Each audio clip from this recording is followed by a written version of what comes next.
What is up, you guys? It's been a while. First of all, thank you guys so much for all the love on the last video. It has been my biggest one yet so far, but today we're gonna go look at a buddy of mine's car. For those of you that don't know, I live in Sebring, which we are known here for our racetrack. We have it every March here. It's the biggest race that we have here, and we get to see all really cool cars. But what a lot of people don't know is that we actually have an 8th drag event here every other season, I want to say, but it happens Thursday nights. And a buddy of mine has a really cool caddy. It's a CTS-V. He has full bolt-ons from what I believe. I'm gonna let him explain it here in a little bit. But I believe it's doing about 800 to the wheels. It is an absolute beast, and he's thinking about getting rid of it. So I wanted to come and show it to you guys and let you guys experience it and kind of see what you guys' thought is on it too. But I'm heading over there now. Let's see what it's about. We're gonna be posting a lot more now, so like, subscribe here, follow us, and check out all the builds and all the cool cars that we have here in Sebring that we get to see all the time. So let's go check that out. Made it to my buddy's house. We're in his garage right now. He has a couple cool cars here. This is the V here. Let me see.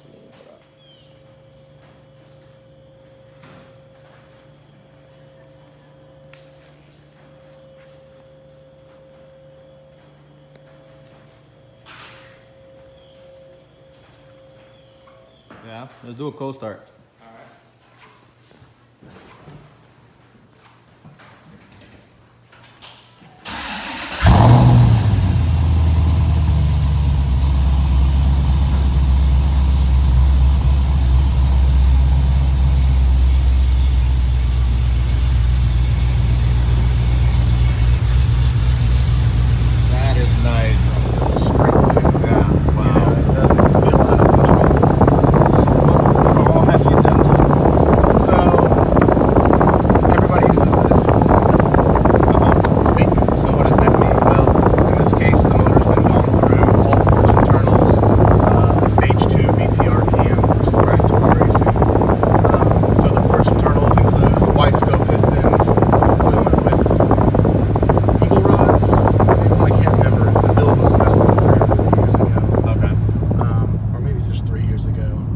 So you have the different size pulleys to increase the boost, reinforced intercooler brick, and of course it has the ice tank for if you're going the drag strip and you want to, run a cooler charge of air through that intercooler. Right.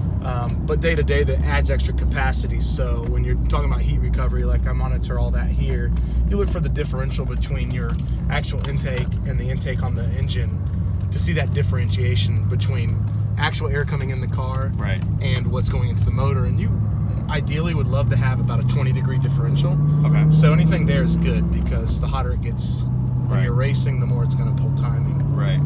So. And how long have you had it for? I bought this car, I think, in 12. Okay.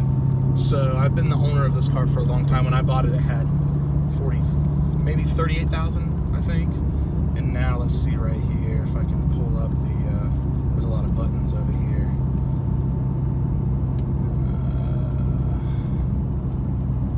See if I can find. There's all these, so many settings. Yeah. 56,000. It's got 56,000. Oh wow, that's not bad. Of course, the motor was gone through about 3,000 miles ago for the rebuild. Yeah. So other than that, it's got all the little bells. It's got 3-inch long tube headers, which is why it sounds so loud on the outside. Yeah. It's a 6-speed. 6-speed, so it's got the aftermarket short shifter that's adjustable. So if you don't like this height, you could bring it up, but obviously the whole point of a short shifter is to have the ability of that short throw. Right. What do you think it's putting to the wheels? Probably to the wheels, you're on E85, you're over 700. Before 85 at the crank, it was at 750, and you figure about an 18% loss from the drivetrain from the crank to the wheels. Right. So E85, they say, does 8 to 10% increase in horsepower. So if you're at 750, for example, and you do a, let's say, 100% increase, that's 75 horsepower. So obviously, like I said, we've done some other things since then too. Right. Some of the little power adders. So conservative, it's definitely over 700 to the wheels. Haven't dynoed it to see exactly where since the changes and with the 85 what it's making. Yeah. I love this car. This thing is. We'll do a third gear pull here. All right.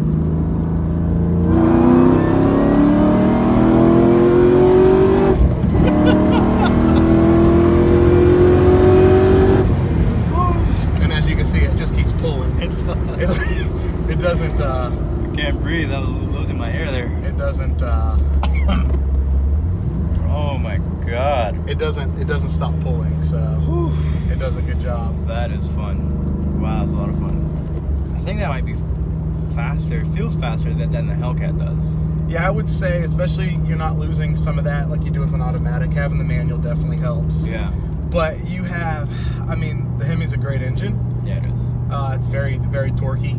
But this LSA with the supercharger, it's already a good liter size. Right. It has a lot of good torque.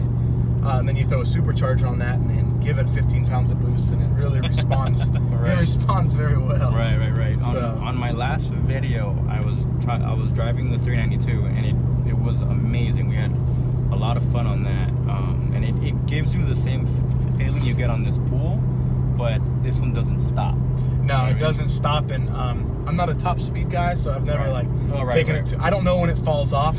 I know I've never driven it past the point where it started to feel like it was falling off. Obviously, on the street, you're never going to. Have you done a quarter mile in this? I haven't done a quarter mile since my build, actually. I've only done 1/8 mile, and I really wanted to take it back over to like Bradenton and do a pull, but just haven't made it there yet. So what has been your best time on the 8th? Best time on the 8th at Sebring without good prep. I was running my slicks, not the drag radials that are now on these slicks, and I still couldn't get good grip, and I still managed a 7.1 at about 101, 102. Wow. I think was that time. Wow, yeah. And so I have to baby it out of the hole. Yeah. So I've tried to launch it like stronger than 1500 RPM, and it just blows the tires off, and that's after a good strong burnout too. The big tire cars are getting great grip there, so it does grip there, but I've never had any luck with the 28x10s. Right. And I know that there's some different techniques you can use, but you know, you should be able to launch it harder than that and get a little bit further along with grip, but I haven't had any luck. I'm not a professional drag racer by any means. I've done my fair share of passes, but it's having a manual and having the clutch control and trying all you can to get that grip and trying not to jump or to miss your shift or whatever. You got a lot to think about, obviously, and the more you do it, the easier it gets. But every time you step your horsepower up, it changes all the dynamics. Grip up until this build wasn't really a problem on street tires, and after the build, it just grip is probably the biggest issue. Now you could probably do some suspension changes and make some changes there, but at the same time, it's how much money do you want to continue to put into a car that's not a dedicated drag strip, but barely make it to drag racing anymore. I want it to be more streetable. So it doesn't make the power as usable, but it's there. But from the inside, it's very comfortable. It's crazy. It's got the AC seats, the heated seats. It's got all the bells and whistles. It's got the cool navigation that, you know, the screen pops up and you can put nav on there, music. So for a 2009 car, it still doesn't feel very, I mean, there is some datedness to certain things, but it doesn't have the new Q system like the new Cadillacs have. But I mean, for me, I like technology, but in a car like this, that's not a big selling point for me. This car I bought, I was a big fan of the V platform, already having an 06 V, and so more of my thought was just having the next step up from the V1, which was the V2, the version 2. And now the V3 is even more incredible. The price point too jumped exponentially from the V2 to the V3. So maybe there's a V3 in the future, I don't know. I wouldn't probably overbuild that car. I'd probably maybe do a couple things. I say that. Probably do a couple things and just enjoy that car for what it is. It's a pretty car. None of them are manual. Only 13% of the V2s had manual, and the V1 all of them were manual. So obviously paddle shifting and all that's faster than good old shifting a 6-speed, but there's something just fun and just authentic about being able to row gears. That's a fun thing to do. I still enjoy it. For sure. So awesome. Can we do one more pull with the windows down? Sure. Let's see. Yeah, Let me open up the sunroof so it doesn't. We're not that sunroof. Well, it's gonna go all the way back anyways. So make sure we're clear of cars. You ready? Ready.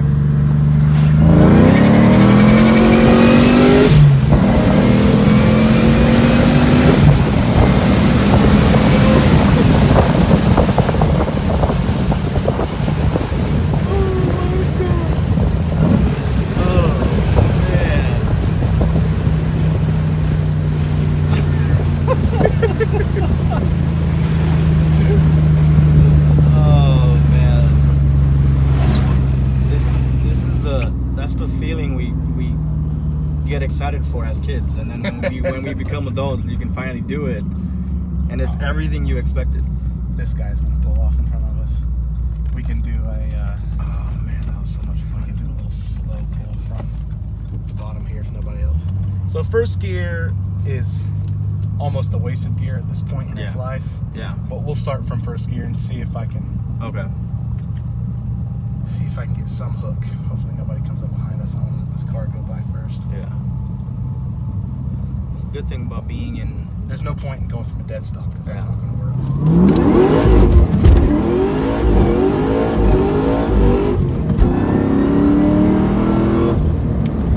Wow. There's a cloud of smoke back there. Yeah. I think we blew the tires off a little bit. Oh man. So that's from a roll, from a dig on, even on these drag radials. Yeah. Just on the streets, not gonna work. Gotta love Mexico. Mexico's a great. Here we are in Mexico. Guadalupe. Over there is Lake Titicaca. Just enjoying the weather here. Yes. Very warm. Perfect place. No fall in Mexico. Yes. Well, we're heading back to the U.S. now. Yes. About to cross the border. Let's go. Such a. And it sounds just nasty. Yeah, it too. does. The cool thing is that you don't hear that much of it in here. No, like, it's really insulated that bad. because basically when you're on it, it's literally straight piped. Yeah. The type of mufflers that are on this car, it's a MagnaFlow.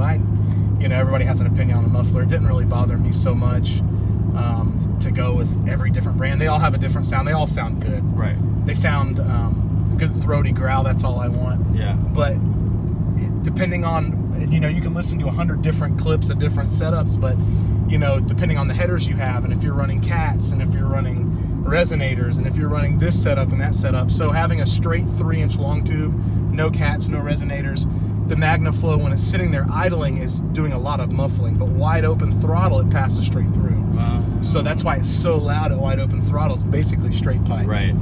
So that makes sense. it's a beautiful sound coming from a car that's a 4-door family sedan. Right. That has the Cadillac emblem on it. People don't know. Right. They're like, what is that? Right. What did you do to that car? Yeah. And the V family of cars for a while never really caught on. I'd like to think that a lot of people know about them, but unless you're in the automotive scene, a lot of people still just think you've souped up a regular Cadillac. They don't realize from the factory they're already built very strong and built to be beat on. It's an LS, right? Yeah, this is the LS-A, which is a variant of the LS2, I believe, or the LS9. It's kind of got a mixture. Right. It was just like the LS9 that was in the Z06 or the ZR1 of this model, I believe. Don't quote me on all this because it's been a while. Right. I believe that there was some more titanium in some of the components in the Corvette variant, and the LSA was more iron, I believe. That's what I've heard. I'm not sure. But with it being forged now, all that's non-existent because all those parts were changed out. Right. So makes sense. now the motor's built strong, and it gets down. It does the job. Yes, so and it's been the motor's held up really well, and I've made a lot of This thing is awesome. Oh, boy, stop right there.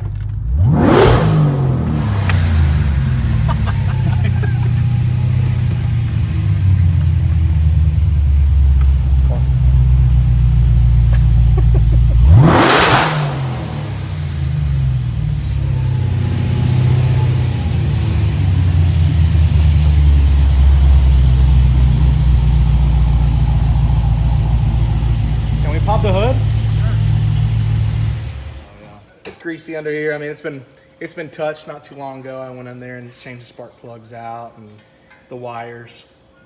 You've got the E85 system right there. That's the flex fuel system, aftermarket. Oh, okay. So it's got the different mapping for the 85 and the 93. And you have the ice cooler in the trunk, right? No, it's right there Oh, is actually. it over here? There's the ice systems right there. Okay. Do you think you would ever sell it?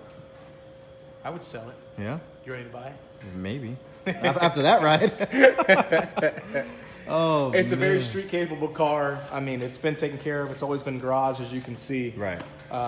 Recently, it was ceramic coated. Mm-hmm. It's dirty right now, but this particular color is a very rare color. Tri-diamond coat blue or blue tri-diamond coat. Right. Something along that is the chip color. So very, very rare. Mm-hmm. You know, you can get a dime a dozen. You can pick up silver and black and Right. white and red. But this color, I think they say there was, I've heard 70 and I've heard 150. Okay. So one or the other, and they only made an 09 in this color. There was no other year that they did this color. So when it's in the sun, it almost flips a little bit. Yeah. And it has a nice metallic chip in it. So really cool color. I didn't buy it because of the color, and I found out afterwards that it was a rare car. Right. So That is the Recaros. yeah, you can see it has the Recaros, which usually the sought after seats. Yeah. Because they came with, even the CTS-Vs came with a base level seat. Oh. So the Recaros are actually the upgrade. Yeah. Damn, dude, I love this car. And of course we have the seats pushed way back right now. But usually if you don't have the seats way back, there's decent sized space back there. What kind of tires are you on now? What is that, a Nitto? Yeah. Trunk, I had the car cover in there. You know, good sized trunk. Good size, You yeah. put your golf clubs in Yeah, there. exactly. You know? Yeah, I think that's a Nitto NTO5R. Yeah, these are the NTO5Rs. You got the Arby's, the The meats, The what? the meats. The meats, yeah. Yeah, I got the meats. These are the meats from the track right here. Oh, yeah. So I've got the welds, which those are filthy. Everything's filthy right now. The welds with the Hoosiers. Mmm. And you can see those are pretty worn in, and I still, like I said, even at the track, getting those to hook out of the hole. Now down the rest of the track, they do a fantastic job of getting out of the hole with just the amount of torque that this car puts down. With the, I think at a real track that's dedicated to drag racing, definitely going to get that grip. At Sebring, where they just prep it, Right. it does great. Like I said, for the big tire cars, I haven't had a lot of luck. But then again, it could just be my style of driving. Maybe I'm not good enough to get grip. Yeah. I'm not a real drag racer. All right.